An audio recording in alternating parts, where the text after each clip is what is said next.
ইরানের বিরুদ্ধে ইসরায়েল ও যুক্তরাষ্ট্রের যুদ্ধের প্রভাবে বিশ্বজুড়ে বিপর্যয় দেখা দিয়েছে জ্বালানি সরবরাহে। ব্যাপক হারে বেড়েছে গ্যাস ও তেলের দাম। যুক্তরাজ্যের পাইকারি বাজারে গ্যাসের দাম প্রতি থার্ম ১৭১.৩৪ পেন্সে গিয়ে ঠেকেছে। ব্রিটেনে ২০২৩ সালের জানুয়ারির পর গ্যাসের দাম আর কখনোই এই পর্যায়ে পৌঁছায়নি। এদিকে মধ্যপ্রাচ্যে যুদ্ধের প্রভাবে সার ও জ্বালানির দাম নিয়ে হিমশিম খাচ্ছেন জার্মানির কৃষকরা।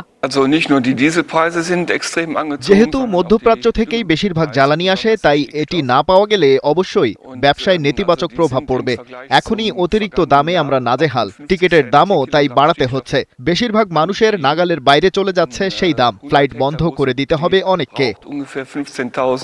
অন্যদিকে যুদ্ধের প্রভাব আর হরমুজ প্রণালীতে জ্বালানি পরিবহন কমে যাওয়ায় তীব্র জেট ফুয়েল সংকটে পড়েছে আফ্রিকার দেশগুলো। বেড়েছে দামও, ফলে হুহু করে টিকিটের দাম বাড়াতে বাধ্য হচ্ছে বিমান প্রতিষ্ঠানগুলো।